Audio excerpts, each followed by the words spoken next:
क्या तुमने कभी महसूस किया है कि तुम्हारी जिंदगी एक अनसुलझी पहेली बन गई है? क्या तुम्हारे कंधों पर परेशानियों का बोझ बढ़ता जा रहा है? क्या तुम कर्ज, नाकामयाबी और हताशा के अंधेरे में खो गए हो? लेकिन क्या तुम्हें पता है, इस अंधेरे में भी एक रोशनी है, एक मार्गदर्शक जो तुम्हें इस भंवर से बाहर निकाल सकता है। वो है बाबा नीप करौरी, एक ऐसे संत, एक ऐसे सिद्ध पुरुष जिनके चमत्कार आज भी लोगों को हैरान करते हैं। आज हम आपको लेके चलते हैं एक ऐसी रहस्यमयी यात्रा पर जहां आपको मिलेंगे आपके सारे सवालों के जवाब। अगर आप जीवन में परेशान हैं, अगर आपके घर में कंगाली है, अगर आपके ऊपर कर्ज है, अगर आप नाकामयाब हैं और जीने की कोई राह आपको नहीं मिल रही है, तो इन सवालों के जवाब नीप करौरी बाबा के मार्गदर्शन में छिपे हुए हैं। बढ़ते हैं इस रहस्यमय यात्रा की ओर और प्रारंभ करते हैं अद्भुत तरीके से आज का ये क्रमांक। नीप करौरी बाबा एक नाम जो सुनते ही मन में श्रद्धा और शांति का भाव जाग उठता है। लेकिन कौन थे बाबा? क्या वो सिर्फ एक संत थे या फिर कुछ और? बहुत से अनन्य भक्त उन्हें श्री हनुमान जी का अवतार मानते हैं। कुछ लोग कहते थे कि वो एक सिद्ध योगी हैं जो समय और स्थान की सीमाओं से परे हैं।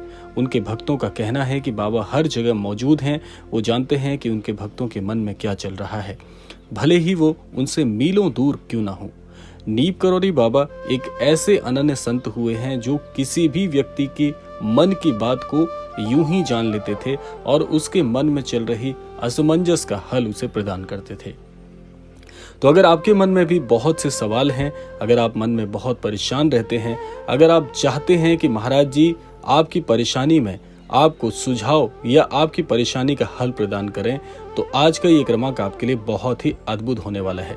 तो अगर पहला प्रश्न हम इसमें लें कि आप बहुत परेशान हैं, तो इसके लिए हम क्या कर सकते हैं? कैसे महाराज जी इस परेशानी से बाहर निकलने का हमें मार्गदर्शन प्रदान करते हैं? अगर आप बहुत परेशान हैं, जिंदगी में परेशानियां इतनी बढ़ती जा रही हैं कि समझ ही नहीं आ पा रहा कि क्या करें। महाराज जी कहते हैं कि जिंदगी में परेशानियां तो हर किसी के हिस्से में आती हैं, लेकिन जब ये परेशानियां इतनी बढ़ जाएं कि आपका मन अशांत हो जाए, आपकी नींद उड़ जाए, तो क्या करोगे? नीप करौरी बाबा कहते थे, सब राम का है।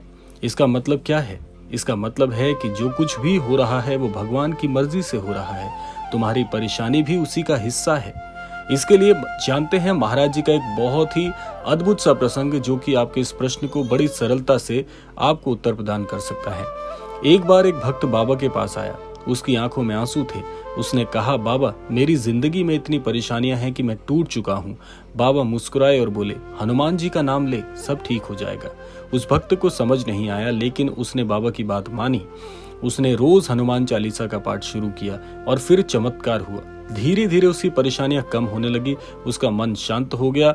बाबा का मार्गदर्शन बिल्कुल साफ था कि जब परेशानी आए तो भगवान का नाम लो, अपने मन को शांत करो, ध्यान करो, प्रार्थना करो और विश्वास रखो कि सब ठीक हो जाएगा।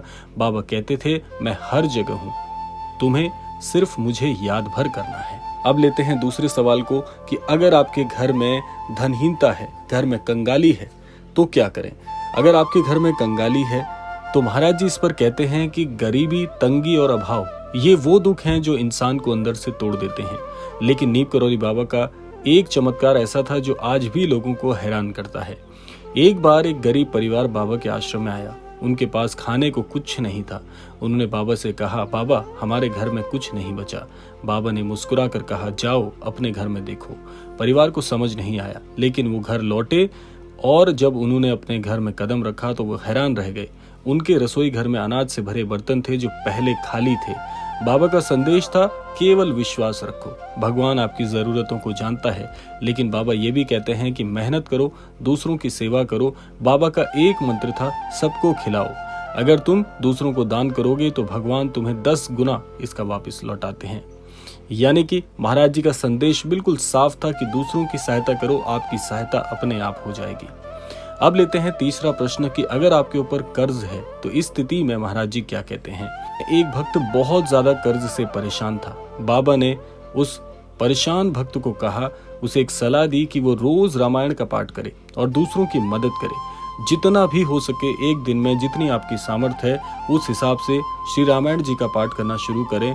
रहस्यमयी तरीके से आपके जीवन में कर्जबान जो स्थिति है उससे आप उभर कर आएंगे। ये बहुत ही सार्थक और बहुत ही रहस्यमयी प्रयोग है। बाबा का संदेश था, कर्ज से मत डरो, मेहनत करो, ईमानदारी से काम करो और भगवान पर भरोसा रखो। अब लेते हैं यहाँ पर चौथा सवाल कि अगर आप जीवन में नाकामयाब हैं, यानी कि जीवन में कुछ भी करते हैं और बार बार असफल हो रहे हैं, तो यहाँ पर महाराज जी कहते हैं कि असफलता भगवान की परीक्षा है। यानी कि जीवन में बार बार मेहनत करने पर भी अगर आप असफल हो रहे हैं, इसका मतलब ईश्वर आपकी परीक्षा ले रहे हैं। तो यहाँ पर एक काम करना है कि धैर्य रखना है और अपने प्रयासों को करते रहना है, प्रयासों को छोड़ना नहीं है। बाबा का संदेश था, अपना कर्म करो लेकिन फल की चिंता मत करो, भगवान सही समय पर सब कुछ आपको देंगे जो आपके हिस्से का होगा। और यहाँ पर लेते हैं हम पांचवा सवाल कि अगर आप जीवन में सभी तरफ से हार मान चुके हैं, आप किसी भी दिशा में बढ़ते हैं वहां से आपको हार का मुख देखना पड़ता है, तो एक बहुत ही गहरी बात महाराज जी यहाँ पर सिखाते हैं कि ऐसे ही एक अनन्य भक्त महाराज जी को कहता है कि मेरा पूरा जीवन उजड़ चुका है, मेरा तो ये ख्याल आ रहा है मन में कि मैं आत्महत्या कर लूं। लेकिन महाराज जी ने उस अनन्य भक्त के स्वप्न में आकर उससे यह बात कही कि जिंदगी भगवान की देन है, हार मत मानो, हर सवाल का जवाब भगवान के पास है। अगर आप यूं ही छोटी छोटी चीजों पर अपने जीवन को त्यागने की, जीवन से हार मानने की कोशिश करते रहेंगे, तो महाराज जी कहते हैं ऐसा अनन्य भक्त मुझे बिल्कुल भी प्रिय नहीं है। क्योंकि महाराज जी कहते हैं श्री हनुमान जी का अनन्य भक्त श्री हनुमान जी की तरह ही सबल होता है, और उस अनन्य भक्त को चाहिए कि वो अपने इष्ट की भांति यानी श्री हनुमान जी की भांति अटल बना रहे। समय कभी कभी बहुत परीक्षा लेता है, लेकिन समय परिवर्तित जरूर होता है। ये समय की सबसे अद्भुत बात है। तो ये था आज का अद्भुत क्रमांक। ये थी वो 5 चीजें जो आप आज के क्रमांक से सीख सकते हैं कि जीवन में किसी भी मोड़ पर हार मानने की आवश्यकता नहीं है। समय परिवर्तनशील होता है, लेकिन समय भी उनका परिवर्तित होता है जो जीवन में हमेशा लगातार मेहनत करते रहते हैं। आशा करते हैं क्रमांक आप सबके लिए फलदायी हो। इसी कामना के साथ समय आता है विदा लेने का, और विदा लेने से पूर्व समय है रोजाना की प्रार्थना का। यही प्रार्थना करना चाहूंगा कि श्री महाराज जी सभी को सन्मति और सद्बुद्धि की प्राप्ति कराएं और इस संपूर्ण सृष्टि का, इस संपूर्ण लोक का कल्याण हो। इसी कामना के साथ विदा लेते हैं, मिलते हैं अगले क्रमांक में। तब तक के लिए जय श्री राम, जय गुरुदेव, जय उत्तराखंड।